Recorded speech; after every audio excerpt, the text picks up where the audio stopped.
Oh, Emma, Emma, Emma, Emma, Emma. Please welcome back Emma Willman. Oh, Emma. You're Emma. Oh, okay, Emma. Here we go. Let's get crazy. Oh, Emma. Today I'm talking to my friend Corin Fisher, who's a comedian and actress. Corin, you look great. Thank you. What's going on? I feel suspicious. Why do you look so good right now? Oh, I mean, you are beautiful, but you look like excellent. well, I mean, there's two things going on here. Number one, I've when I have control over lighting and filming myself, I'm going to look better. Because I went to film school and all I took out of it was how to correctly light myself. And then secondly, it's you're just seeing how I can look if I'm not agitated by others for 2 months. My skin's in great condition. My mood is great. I'm very relaxed. Like, this is what I needed. That's funny you say that, because I've been a little bit scared to admit that, but I actually felt a lot of relief. Yeah, I've been very open about it. And people get pissed. I mean, and so I just have when I talk about this on podcasts, whether it's, my friends or my own, I say, listen, yeah, no one's happy that people are dying. And of course. To think that by saying you are in a good mood because you're not around other people, that you are implying that you are happy about COVID-19 is ridiculous. And I'm so tired of having to explain every statement on both a personal and societal level. Like, me, Corin Fisher, the individual, is doing great. Yes, the world's gone to hell in a handbasket, but it was already in hell in a handbasket. Also, there's never ever any benefit of the doubt ever. There's never it's like, I'm doing good, so you want people to die? It's so erratic. Who wants people to die? I don't even think Donald Trump wants people to die. I agree with that for sure. So it's like, come on, everyone. I'm just ease up. And I'm like, right, that kind of interaction in and of itself explains exactly why I'm in a great mood. Because I don't know how to deal with that shit. Yeah. I felt a sense of relief because I had so many things I didn't want to be doing. And I was like, I don't really like I had been saying before this happened, I was like, I don't like my life right now. Right. And then when this happened, I was like, I do feel kind of grateful.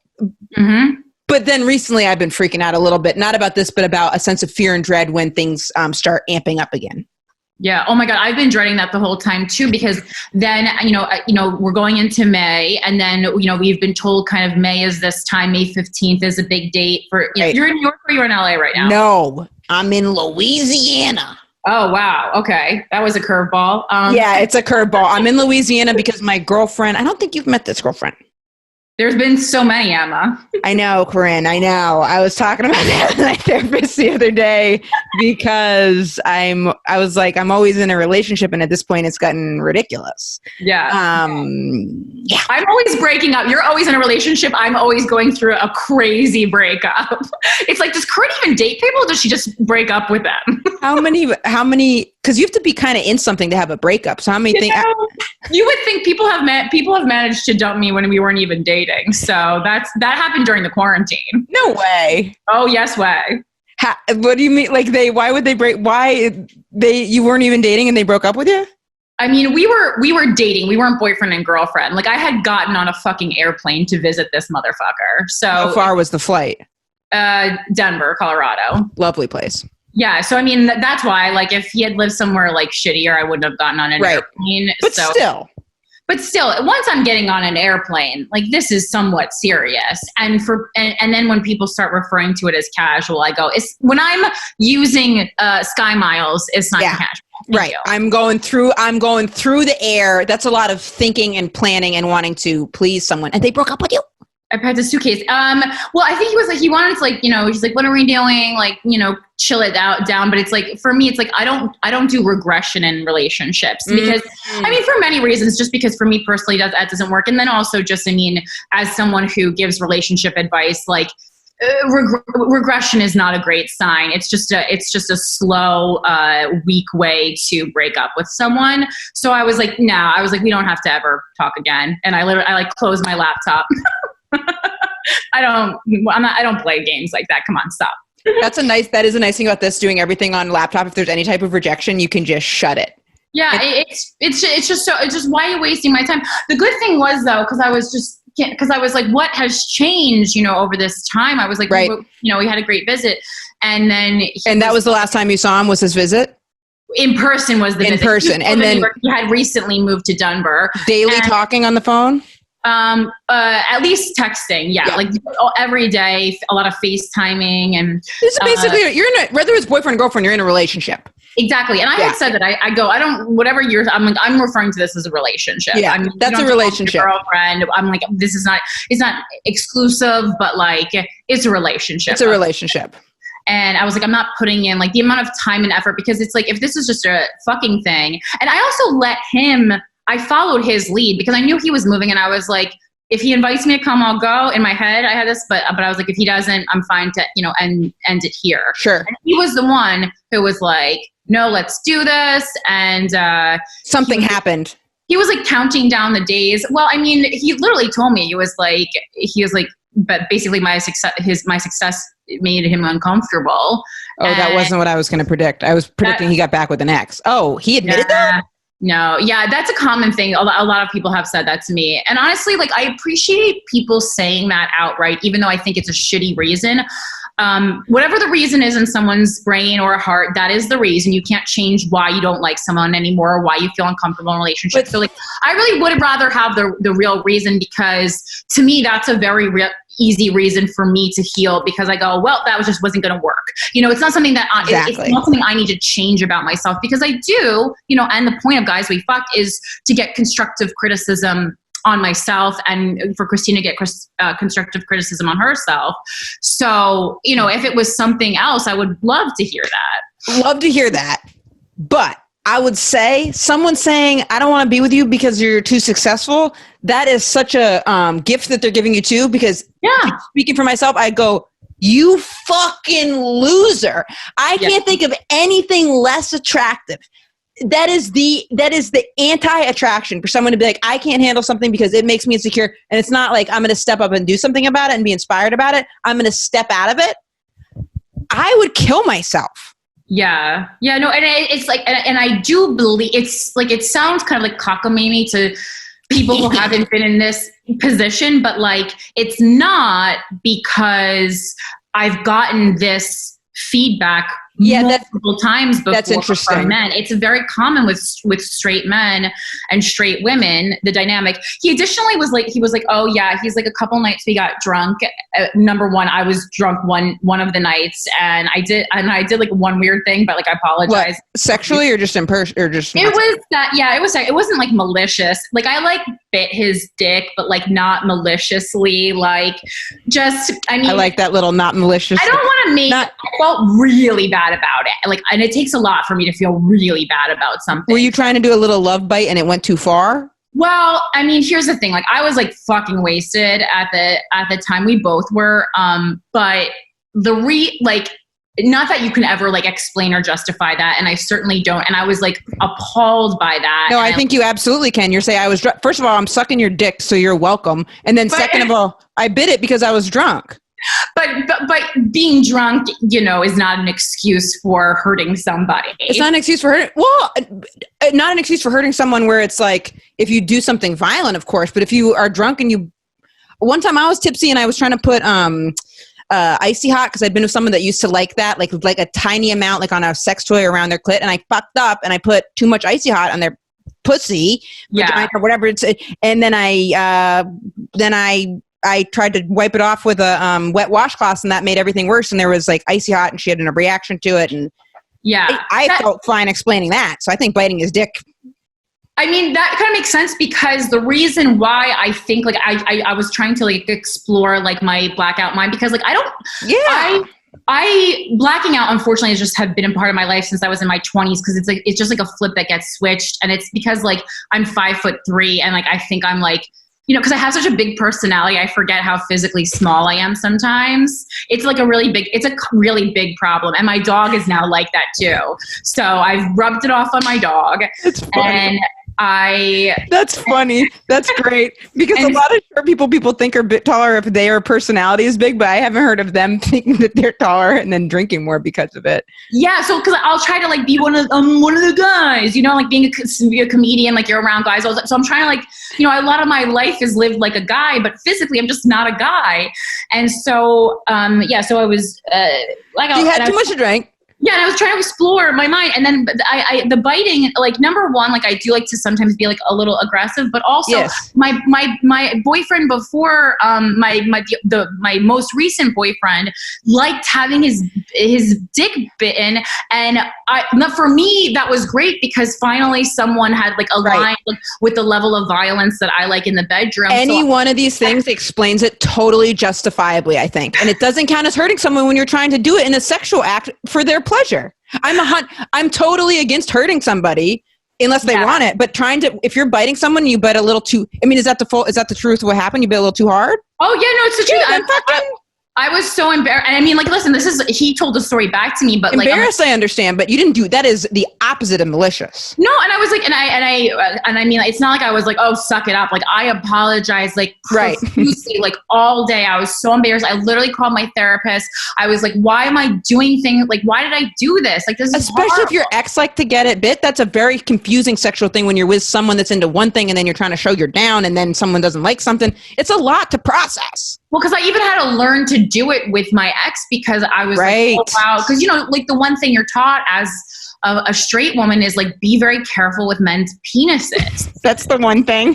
The one thing I have it scrawled in notebooks. It's the one thing I was like really trying to concentrate on, and I fucked up. Be careful with men's penises. It was that. I mean, I'm just like I think I'm a lot to deal with for someone who's not like really that sounds rude to say someone who's not really an artist, because he like had artistic interests, but like was not full-time pursuing a career in the arts. And like, I'm a girlfriend for someone in the arts because I'm just like, it's too much. I relate to this 100%. And I have had something I got feedback from a few times where I was like, okay, I really want to explore and listen to this because more than one person has said it. Very embarrassing thing. Someone said that I was self-absorbed, and I was like, I'll stop you right there. Yeah, I know I am. I'm focused on work all the time, and I'm my work. Yeah. But it's come from enough people where I'm like, only in relationships too. Sure. Where I'm like, all right, I need to really, really listen to this, bitch.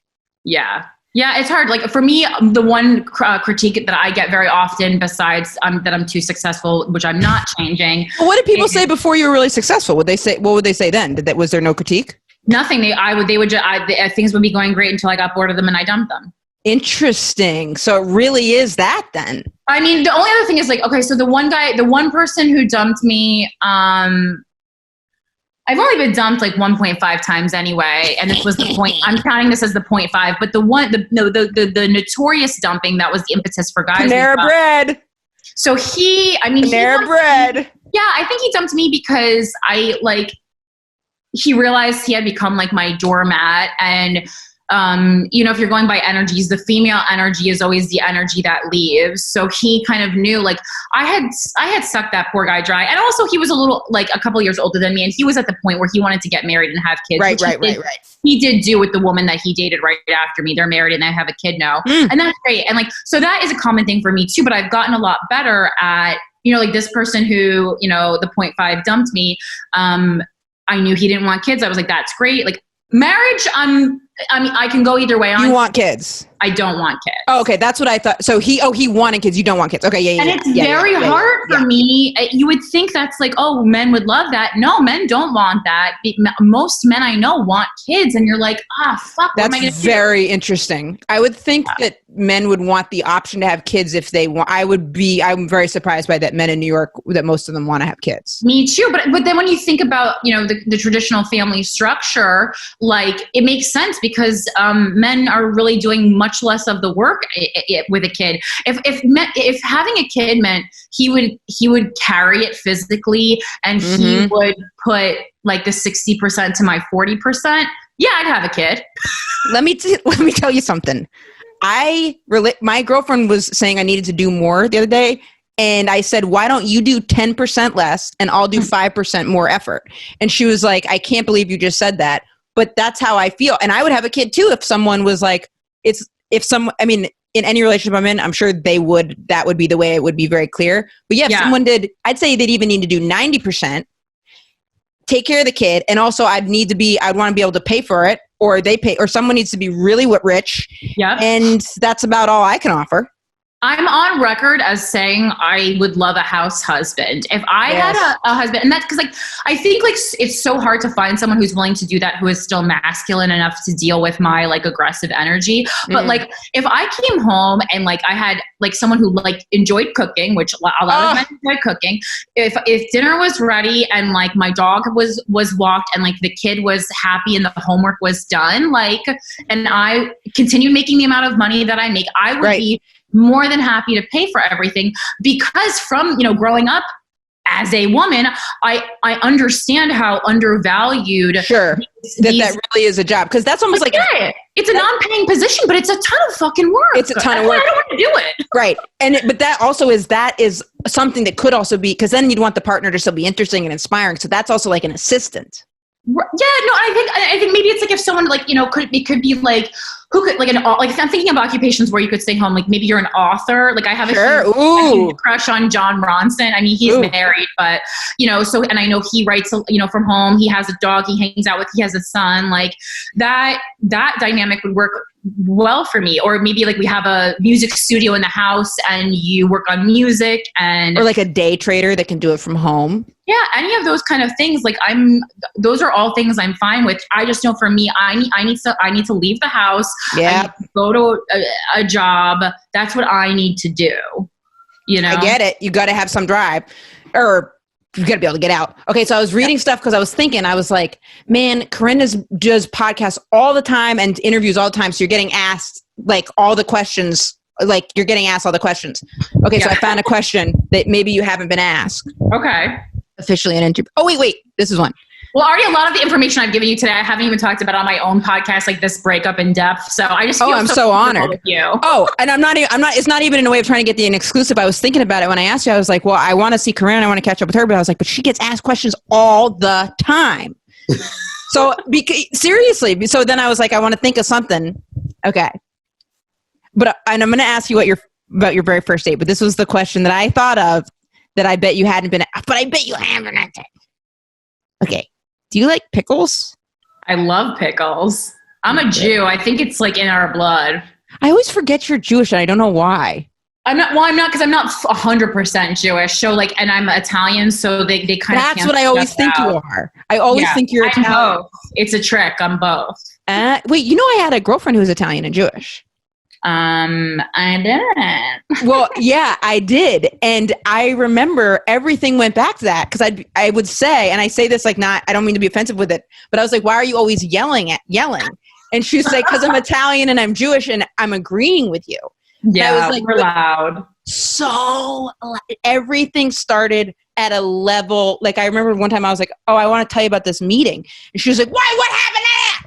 And I was like, no, nothing happened. I just want there was like bagels at or something insignificant. And she was like, so nothing happened to this, nothing happened to that. And then she was like, and then she was over it. If it wasn't if it didn't start already at a level 10, there was no engagement about it. Right. I understand that. I'm pretty quiet at home, but that's just because my career involves talking. So by the time I'm with my partner, I'm talked out. And that's like, that's another complaint I get, that I don't talk enough. And I was like, yeah, because I talk for a living. So like, tell me, I'm a great listener. I really am from podcasting, I'm a great listener. So I'm like, talk to me. I'm really good at giving advice. I'm good at that's use me for the things that I am good at.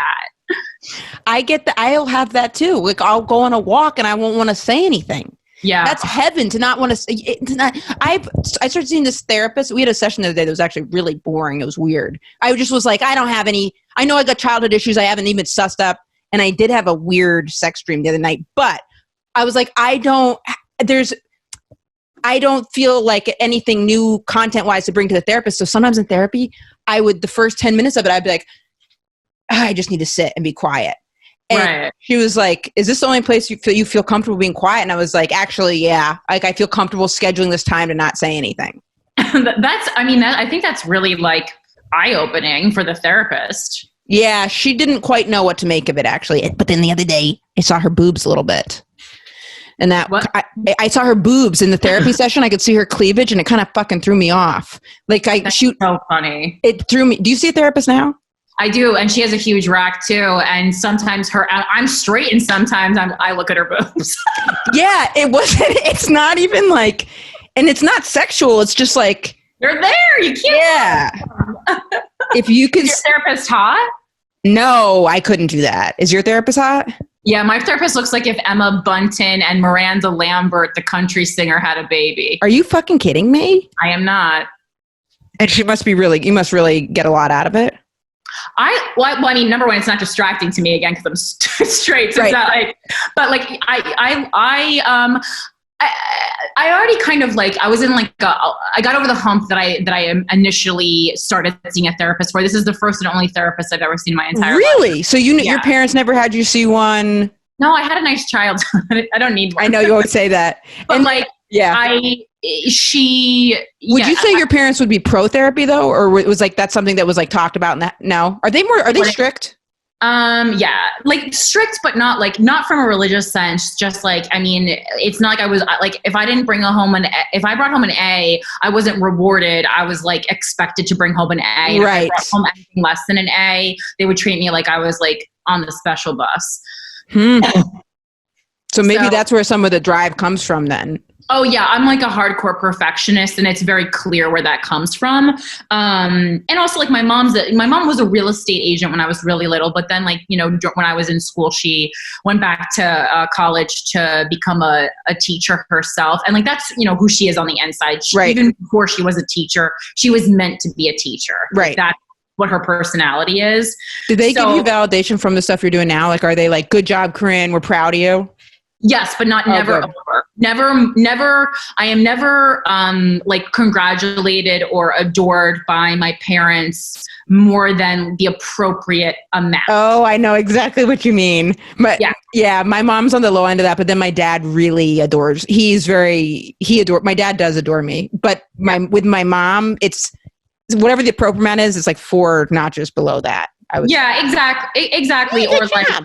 And I'm so used to it. And it's like, also like, I am so supportive of myself. Right. Which is beautiful. That's great. That it's not like, and I also like, it's kind of like, how when you go to an open mic and you tell a joke and that like a little chuckle will equate to a guffaw in a showroom. So I know how to interpret my mom like that. If my mom says a little thing, I know what she really means. And I'm comfortable doing that interpretation on my own. Totally. It doesn't bother me. It's fine. Totally. So you started seeing this therapist recently? I guess it's I can't even remember. I guess it's like maybe like a year and a half. That's good.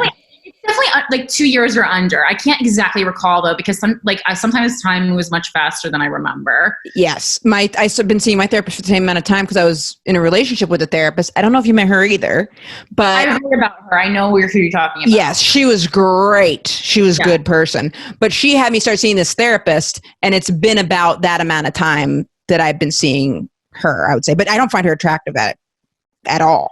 Yeah. If I did, that'd be a real issue because I'd lie in the sessions. Like, oh, really? Yeah, for sure. I never lie to my therapist, but I don't either, but I would. I mean, if you had a hot guy, don't you think maybe? Well, I would never do therapy with a man. Like when they did the intake, they specifically asked the only things that I said. I said it has to be a woman, and it has to be someone who has grown up, or at least spent a good amount of time on the East Coast. Oh, interesting. I have a very intense vibe, and I don't really trust people's opinions from the West Coast. Like I like it's not like I don't like. It's just like for me, I can't take advice from someone who grew up in California. It's just not going to be aggressive enough for me. It's just not. That's the real East Coast, West Coast beef. I have such an biggie, and I'm a freak of East Coast. Everything about me is so East Coast, and it's important for me. Like you can even see it with like how I perform on stage. Like I will kill up and down the East Coast, and then I'll go to West Coast. Crickets. Really? Yeah. Do you think it's just because it's in your head that's going to happen? Because I had a bad show in San Francisco, and so every time I go to San Francisco, I have bad shows because I'm like, I know this is going to happen. They're going to go all at something I say, and it's going to go bad. And I think it's because I also emit a weird energy when I'm there. It's also called they're little pussies, Emma. They are a little bit. They were going, oh, I love him. You know, my brother lives in California, but it's because he's a soft man. He's a soft, tender man. He's wonderful, and he's an engineer, and he's very attractive, which my followers like to tell me and make me feel uncomfortable. But you know, did that drive translate over to your siblings, where your parents were like, "You got to get an A"? Is your brother like that too? My brother is a high achiever, but he is better at having fun and relaxing than I am. I think that's also because he's the younger child, so they were just more tired, and like they just let go a little bit with him. Having fun and relaxing, like what does that even mean? That's what I've been doing during this though. I've been so proud of myself. Like I've been relaxing a lot, and my therapist, like there were several weeks when what we were working on in therapy was having fun. Literally, she sent me to a dance class, and I went and danced with Yamanika. That was my therapy. Now that does sound fun. See, maybe I want a more action-oriented therapist, because the idea of fun, that like when people say, "What do you do for fun?" all that, I feel fun if I see my niece, if I see my dog, go to the chiropractor, SVU, brainstorm, and then over that it all goes over to work. I wouldn't even know. I mean, I always go, well, my job is fun. I'm having fun. I'm having fun right now. Can't you tell I'm having fun? I'm having a great time. We're all having fun. You guys aren't having fun. So you went and danced and it worked? That does sound fun. Well, number one, if you want a more action-oriented therapy, like just request it maybe, because I specifically, when I started therapy with my therapist, I said to her, I was like, listen, I love homework. I like something to work on. Me too. I like being productive. And so she was like, that's really good to know. So she'll give me things to work on during the week. She'll prescribe me books or. I love that. I want to have something to do from it. Otherwise I feel like I need a takeaway, and I want to provide a takeaway. So I'm like, what can I do for the next time we meet to have some kind of metric system here about where we're going? Yeah. And every week she's so surprised that I did the thing. And I was like, well, if I didn't do it, I'm wasting your time and I'm wasting my time and my money. Like, why would I do that? Right. I want to be a better person. That's why I'm not just here to have a pity party for myself. I could do that on stage. I'm a comedian. Yep. Amen. How did she teach you how to have fun? I mean, she just kind of like, it's about like, stop being so hard on myself for not achieving enough. And like, you know, and this common thing of like, you are not your productivity, you know, this is not a factory. Which is a crazy thing to hear when that's what is ingrained in your thinking. Like that is, I'm listening to it because it's coming from you. So I trust where you're coming from with that, because I agree with it. I relate to where you're coming from, but that's the only way I'll listen to someone that would say that. So then that makes me be like, okay, I can listen to that. Because for most people, a lot of people, if they said that, I'd be like, well, you don't get it. Yeah. But I'm like, you're lazy. Like, I mean, there are still things about like this kind of like the way self-care is being taught and sold right now in culture that I still stick my nose up at. Like there's a common saying that's like, whatever you did today, that's enough. And I'm like, well, no, it's not. If you're lazy, it's not enough. Whatever I did today is probably enough, because I'm a fucking alcoholic psychopath. But I was like, what your lazy ass did was probably not enough, to be honest. And you should do more. Couldn't agree.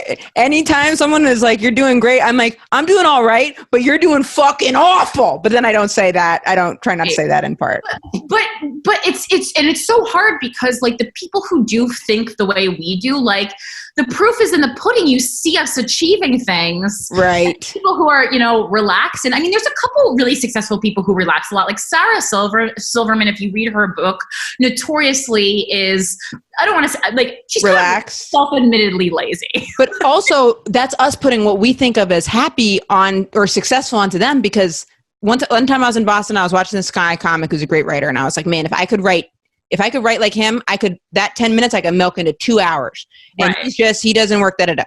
And then I remember it was a friend of mine, she was like, or maybe he doesn't want the same things you want. Maybe he's happy with what he has. And then that was like a aha moment for me, because I was like, oh yeah, so there could be people that are successful. It's just not what we would consider successful. Sure. I mean, for some people, being successful is just getting married and having kids and going to their job. And like, I hate Sounds to amazing. With that tone, because you can tell by my tone how I feel about those things. Because it wouldn't work for you necessarily. Yeah, but we need people to be happy like that. We can't all be achieving. We can't all want to be like fucking entrepreneurs, building empire people, because there has to be different levels of people who are functioning. And also it's like what we lack in like emotional stability. People who you know have families are going to hopefully make up Everyone can't be a Looney Tune running around. Amen. There's something that you said in an article where you're talking about where someone asked you what scared you, and you said failure. Yes. And you said, I don't even know what that looks like anymore because right now failing for me would mean never being happy. Uh-huh. And I really related to that because I feel like sometimes I'm on a quest for something and then it's like, but if the goal isn't to be happy with it, then what is the goal with it? And then you summed it up because you said, I want to achieve and I'm still not satisfied. So I'm concerned that maybe achievements, after you're saying you have achieved stuff you want to, maybe achievements aren't the answer, but then what is the answer? Oh, fuck. What interview is that? I don't know. Oh. But when you said that, I said, I remember yeah. I don't know where I said that. That rings a bell for sure, though. What is the answer then? Is it spiritual enlightenment? Do you ever have a feeling that you want to find like God? Like, are you religious at all? I'm 34, so I'm obviously getting into witchcraft. Not the bad kind. Is the good? Not with Mr. 666, right? I don't even know what that is. Like witchcraft, like paganism is a beautiful, beautiful religion, and like there's nothing to do. Pagans don't even believe in Satan. Okay, I hate Satan. Yeah, they don't even. I hate Satan.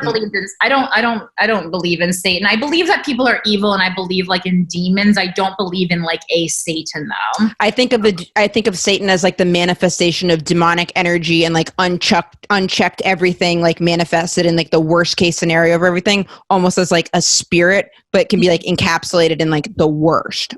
And yet, I watched demon worshipping porn before. Oh, really? I didn't even know that existed, but thank you for letting me know. Oh, it was all right. It was. Do you watch porn? Fuck yeah, I watch porn. Oh, okay. I'm into, one of my favorite porns is like, there's like a whole website called mormongirlswithaz.com, and I'm very into it. I've never heard of it, but anytime someone unnecessarily puts a Z, because like, you probably would have watched it without the Z, but just if they threw the fucking Z in there, you're like, yeah, we're on the same page. Yeah, I love like kind of defiling religion with like just cum. You know like, what? It's a big part of it is about something that's like taboo and then doing something quote unquote wrong. Right. I watched something where it was a bunch of gay guys in a religious cult, but then the leaders would go bang all the little Twinkie ones whenever they wanted. And I loved that porn. Uh-huh. Have you ever watched a porn that's made you feel disgusting after you watched it? I try to get out of those before they go too far because I know when it's coming. There's been a couple where I'm like, I don't think this girl really knew exactly what she was walking into. Those bother me. There is a moment with those where you're like, she thought this was just a blowjob, or she's just like, or if they're on drugs, that makes me feel sad if I think the girl's on drugs. Oh, I've never actually seen one where I thought she was like fucking or mine on drugs. And then I guess there was one where like a girl was like throwing up and eating her own throw up out of a dog bowl. Really? It's just really not. That's just like more like not for me. I agree. But was that the central part of the porn, or was that were they having sex eventually, or was it just all throw up eating? Well, when the throw up eating happened, I turned it off because like I'm not into humiliation. It depends. Like if it was a scene where there was like two people in control humiliating a third person, I can put myself in one of the power positions. But if the only woman presented is being humiliated, yes, it's not really for me. And also like when I've also seen ones where like they ask like the ladies to like bark like dogs or like quack like ducks. I can't. Wait a minute. I've never seen that, and I've clicked so far into the fucking internet. I've never seen that. It's not that far into the internet. I think it's like, it's that usually happens in the interview section, which I know most people go forward through, but like when they're on their bed and they're like just about to get naked and it's right. Like a dog or quack like a duck. Like I can't, what are we doing? That's like, look, she signed the fucking consent papers and said she's down for whatever. You don't need to make her quack. Like, who even thought of a fucking duck? I don't even know what that quack quack. Yeah, it's not sexy. I feel weird. It's like I don't like when anytime someone who's about to get fucked is doing childlike things. To me, that like reminds me of like a what is it, like a CNC, like that thing that you used to like pull the string and then it would land on a sound. Oh yeah. That, like, no thank you. I actually have watched porn where it was like someone was pretending to be like a young child. Oh, I felt weird about that. Yeah, that's but it was an adult pretending. So it was an adult. I think it was this is one of the ones where I'm like, I clicked around too much, and it was like some woman was pretending to be like a child, and then the guy comes in and like fucks her a bunch. Yeah. I didn't feel good about that one. I've watched those a few times. Yeah, some stuff is weird. I'm pretty good, like, just because I know what I like and I know what to search. So like a lot of times I just like like a very like like a casting couch. Or, I like, love a casting couch. Those are the kind of things that I'm doing, like amateur but not too amateur. Do you like cuckolding porn? No, that's Christina loves that. Oh yeah, I love that. But they have all kinds of cuckolding porn. They have cuckolding porn where the woman is like cuckolding the guy, so then the woman's in. That also doesn't do it for me. I don't because I don't want anyone to be humiliated. But I don't like humiliating men, even though I have a personality that you think I would. I don't like being a dominatrix type. I don't want someone licking my feet. Did men approach you for that? I mean, someone like offered me $5 to call them stupid or something. $5? That's it? It was on Twitter. That's fucking. They should be offering you a lot more money than that. That's not even. That's like that's offensive. I think. And then someone offered me and Christina several $100s to shit in Tupperware and give it to him. They should be offering you guys more money than that. More than several $100s? Yes. No, the inflation rate doesn't match up to that. They should be, because I've known people that have done sex work, and that's not. No, the premium of one, you guys aren't sex workers. Two, everything else for you guys to shit in Tupperware, they should say $12,000.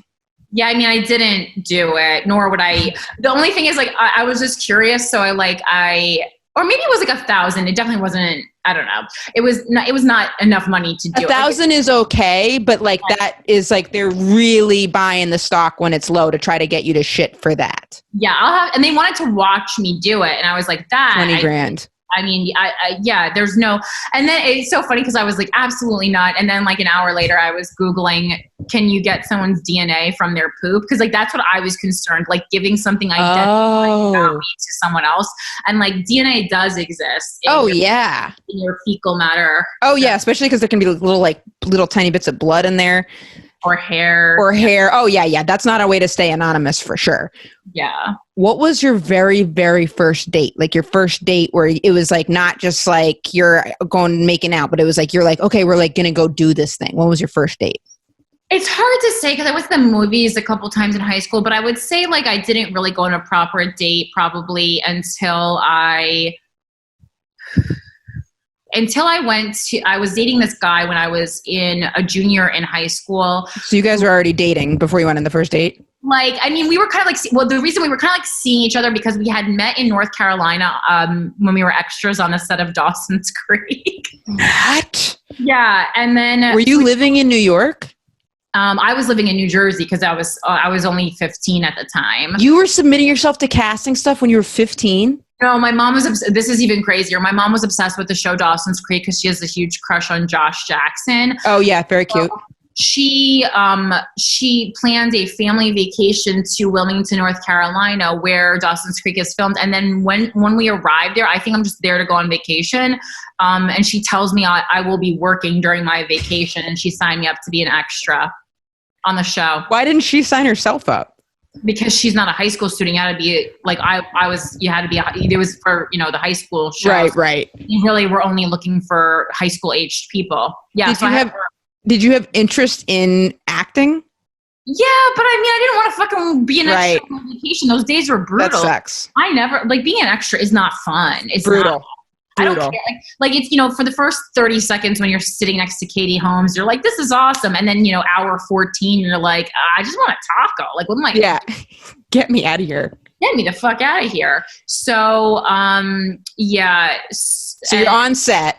waiting for a taco. We met, we flirted, it turns out he lived in New York, and so we just kept in touch.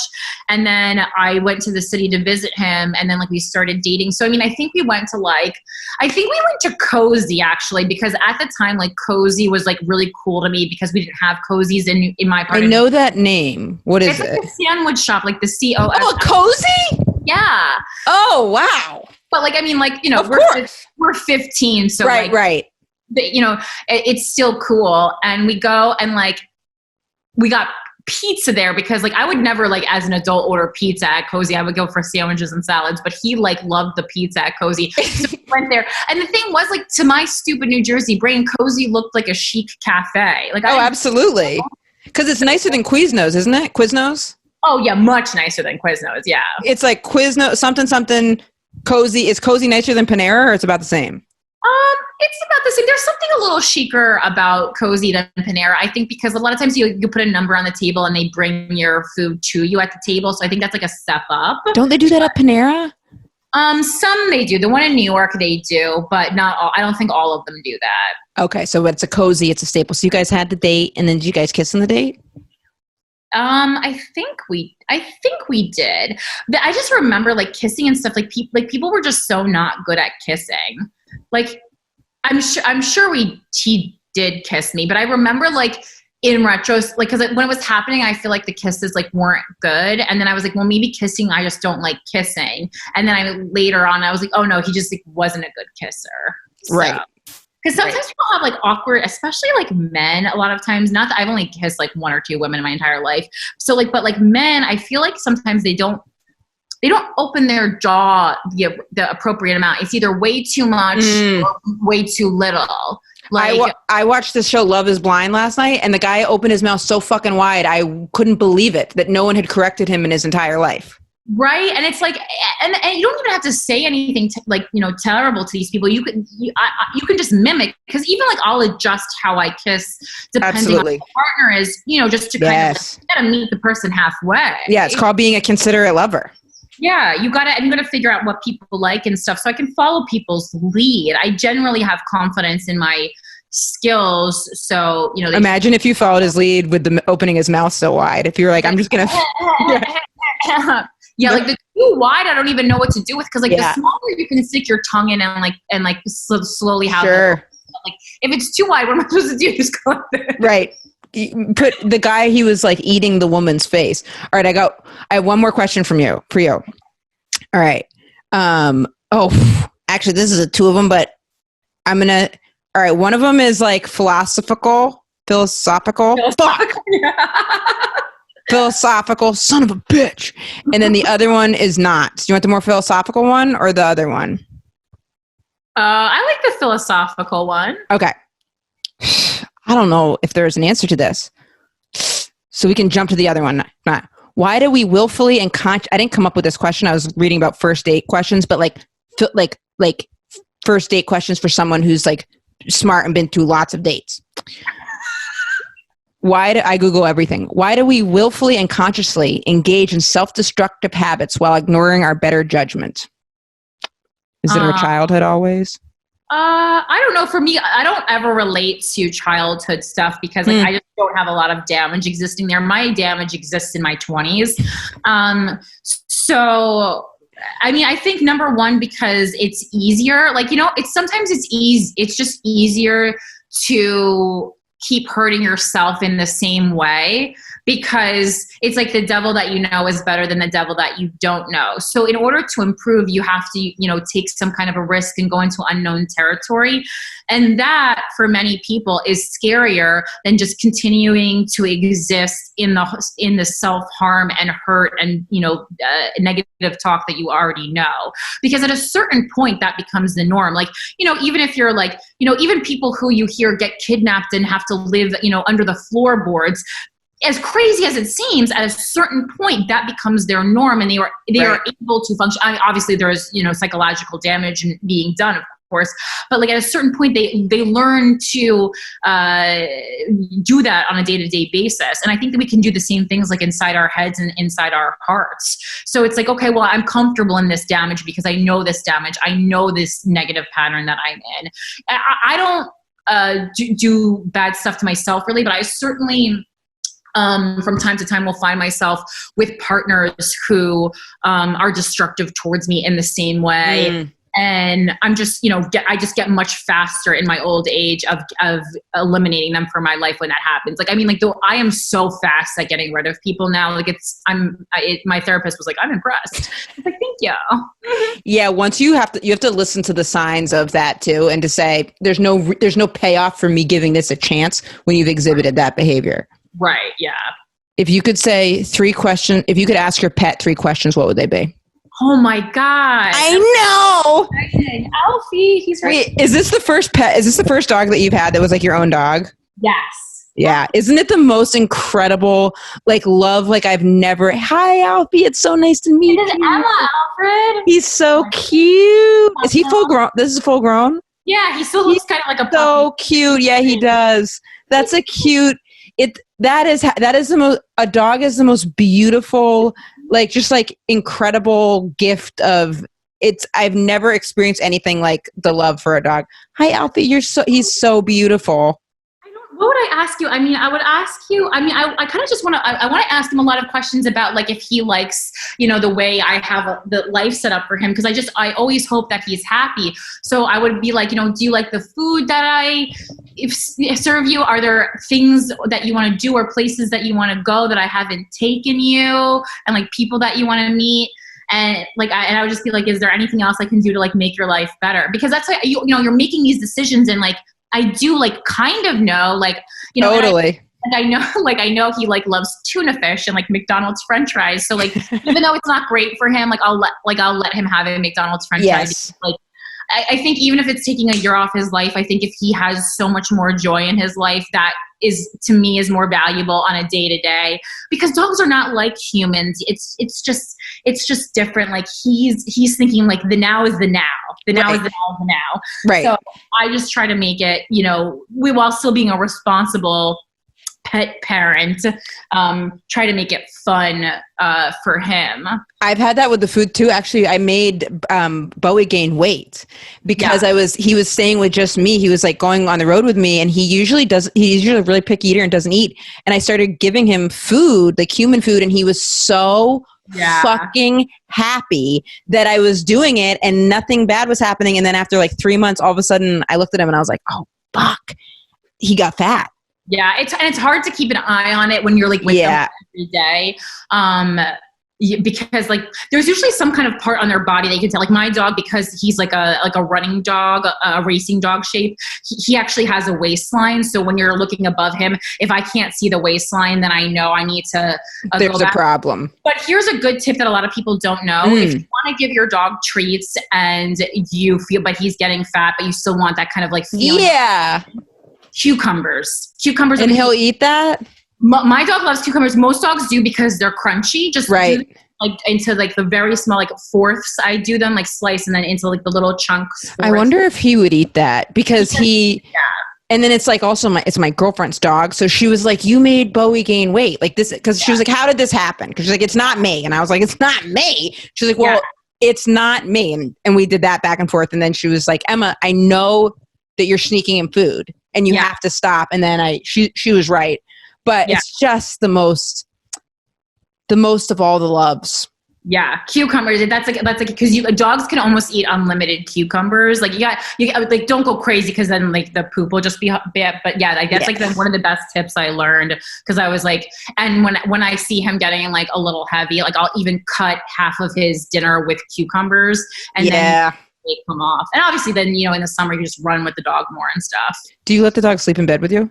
Oh my God, yes. Oh, me too. Because Justin Silver said not to do that.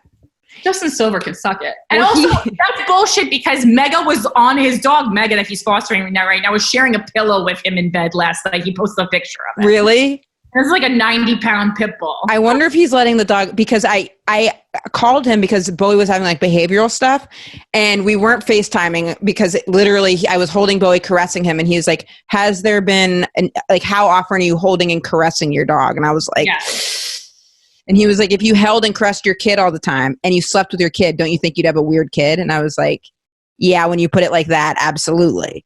Yes, I sleep with Alfred, but I don't I don't hold him and caress him. I was holding. That's what made me stop. And I was like, I'm creating a dog that's scared of the world because he was barking at other people when he didn't used to. Because Justin was like, he's trying to protect himself too. He's scared of other people. He thinks the world's dangerous because you're always making it seem like there's stuff to be anxious about. Yeah, I just check in with him. Right now he's been he's taking a little nap next to me. So every now and then I'll scratch his head. I'll be like, who's your good boy and stuff, but he's also really good at being independent. I live in a lofty space. So there's an upstairs and he'll go upstairs on his own and play with his toy in his bed. And I let him have his, after he eats, he likes to have a little alone playtime. Oh, that. Yeah. The perfect relationship. Well, thank you so much for being on my bunker. I appreciate it. Hopefully I'll get to see you in New York sooner than later. I know. Well, I hope you're having at least an interesting time in Louisiana. I am. Yeah, I am. I want to start being healthier. I want to start exercising because I was seeing a trainer before this happened, and then I just stopped. Oh, I've been Zooming with my trainer. They'll Zoom with you. And it's helpful? Oh my God. Yeah. I mean, my workouts via Zoom, I think, are more brutal. Really? Yeah, I mean, I've been really good about working out. I also did there's a 2 week free trial to Tracy Anderson's studio. I don't know. She has a lot of dance elements, but her workouts are very easy to do in apartments or in our smaller right. space. And all you need is weights, hand weights. Yep. 3 pound. I only have 5 pound, but good for you. Stuff like that. There's a lot of videos. I've been working out a ton still. That's great. Because I'm still eating more than I would. But you look fantastic. Thanks. I was at least my muscle mass is still there, and I have to just burn a little bit of fat when we get back to. You look fantastic. That exercising was the first thing I had go that I need to bring back because I was feeling good about it. Now I don't feel good about it. Yeah, and also you just don't want it to be so hard. All the work you've already put in. I know. Yeah, you don't want to lose that. That's what I remind myself of. I'm I don't want to fucking go through this again. Yeah. It's a long road. Where can people find you online? You guys can find me on Instagram and on Twitter at Philanthropy Gal. And I have 2 podcasts. One, my OG podcast with Christina Hutchinson is called Guys We Fucked, the Anti-Slut Shaming Podcast. That is exclusive. Right now, but we have the whole archive available for free for 6.5 years of episodes anywhere you listen to podcasts. 6.5 years. A lot. Can you believe that's how long you guys have been doing that? I can't. I mean, it's been more than that. It's almost 7.5 now. That's incredible. 6.5 for free. And then I have my new podcast with Joe DeRosa that I'm so excited about. And I really want people to listen to that, called Without a Country. That's on Gas Digital, but it comes out on all platforms on Saturdays. And we just look over the most controversial news stories of the week from the perspective of the extreme right and the extreme left, and we try to find some sanity in the middle. It's really fun because it's educational, informative, and then also you get me and Joe DeRosa's mean sense of humor. So I'm really proud of that show. Yeah, that's a great premise. Thank you. That's a great idea. Well, thank you, Corinne.